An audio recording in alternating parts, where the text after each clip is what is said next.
ಬಂಟ್ವಾಳ ಕಾವಳ ಮುಡೂರು ಗ್ರಾಮದ ಕೊಡೆಮಲೆ ಸರಗಿರಿ ರಕ್ಷಿತಾರಣ್ಯಡು ಜಿಲ್ಲಾ ಪಂಚಾಯತ್ ಸದಸ್ಯರು ಪದ್ಮಶೇಖರ ಜೈನರೆಡ್ದು ಕಲ್ಲದ ಕೋರೆ ಗಣಿಗಾರಿಕೆ ನಡೆತದುಂಡು. ಈ ಬಗೆಟ್ ಎಫ್ಐಆರ್ ದಾಖಲು ಮಲ್ತದು ಸಿಒಡಿ ತನಿಖೆ ಮಲ್ಪಡುಂದು ಬಿಜೆಪಿ ಜಿಲ್ಲಾ ಮಾಹಿತಿದಾರರು ಹರಿಕೃಷ್ಣ ಬಂಟ್ವಾಳ ಒತ್ತಾಯ ಮಲ್ದಿರು.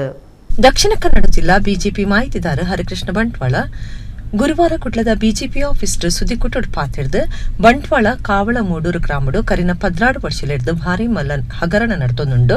ಕೊಡೈಮಲಿ ಸರ್ಕಾರಿ ರಕ್ಷಣದ ಕಾಡಿಡು ಸುಮಾರು 2 ಎಕರೆ ಜಾಗಿಡು ಜಿಲ್ಲಾ ಪಂಚಾಯತ್ ಸದಸ್ಯರು ಪದ್ಮಶೇಖರ ಜೈನ್ ಅಕ್ರಮ ಗಣಿಗಾರಿಕೆ ಕಲ್ಲದ ಕೋರೆ ದಂಧೆ ಮಲ್ತೊಂದುಲ್ಲಿರು.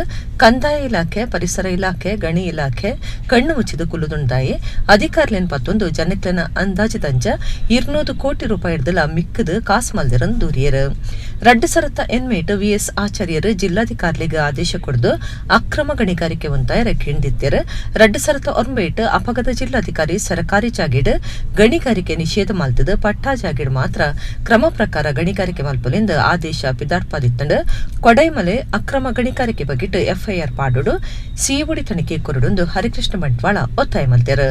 ಅಖಂಡ ಕರ್ನಾಟಕನು ತುಂಡು ಮಲ್ಪನೇಟ್ ಬಿಜೆಪಿ ಇಜ್ಜಿ ರಾಜ್ಯನು ತುಂಡು ಮಲ್ಪನ ಬಗೆಟ್ ಇಸೆಯದಿತ್ತಿನಾರು ಕುಮಾರಸ್ವಾಮಿ ಐಕ ಬಿರಿಸಾಯ ಕೊರ್ನಕ್ಲು ಕಾಂಗ್ರೆಸ್ ತಕಲಂದು ಹರಿಕೃಷ್ಣ ಬಂಟ್ವಾಳ ಪಂಡ್ಯರು. ಜಿತೇಂದ್ರ ಕೊಟ್ಟಾರಿ, ಗಣೇಶ್ ಹೊಸಬಿಟ್ಟು, ಸಂಜಯ್ ಪ್ರಭು ಸುದ್ದಿ ಕೊಟ್ಟೊಡಿದ್ದಾರೆ. 2 ಎಕರೆ ಸ್ಥಳದಲ್ಲಿ ಬಹುದೊಡ್ಡದಾದ ಒಂದು ಕಲ್ಲಿನ ಕೋರೆ ಮತ್ತು ಕ್ರಷರ್ ಹಾಕಿ ಈ ದಂಧೆಯನ್ನು ಮಾಡ್ತಾ ಇದ್ದಾರೆ. ಕಂದಾಯ ಇಲಾಖೆ ಕಣ್ಣು ಮುಚ್ಚಿ ಕೂತ್ಕೊಂಡಿದೆ, ಪರಿಸರ ಇಲಾಖೆ ಕಣ್ಣು ಮುಚ್ಚಿ ಕೂತ್ಕೊಂಡಿದೆ, ಗಣಿ ಇಲಾಖೆ ಕಣ್ಣು ಮುಚ್ಚಿಕೊಂಡಿದೆ. ಯಾಕೆ? ಬಹುಶಃ ಪತ್ರಿಕಾ ಮಾಧ್ಯಮದವರಿಗೆ ನಂಬಿಕೆ ಇದೆ, ವಿಶ್ವಾಸ ಇದೆ, ನಿಮ್ಮಿಂದ ಇದು ಸಾಧ್ಯತೆ ಇದೆ ಅನ್ನೋದಕ್ಕೋಸ್ಕರ ನಾನು ನಿಮ್ಮ ಮುಂದೆ ಈ ಪ್ರೆಸ್ ಕಾನ್ಫರೆನ್ಸ್ ಮಾಡ್ತಾ ಇದ್ದೇನೆ.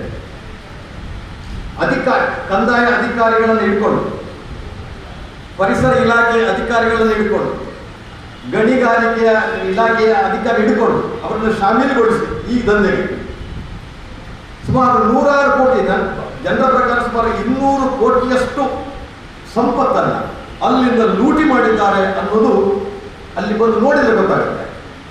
ದಿನಕ್ಕೆ 30 ಲೋಡು ಜಲ್ಲಿ, ಕಂಟಿನ್ಯೂಸ್ 30 ಲೋಡು ಜಲ್ಲಿ, ಅದು ಕೂಡ 15ರಿಂದ 20 ಟನ್ ಲಾರಿಯಲ್ಲಿ ಹೋಗ್ತದೆ.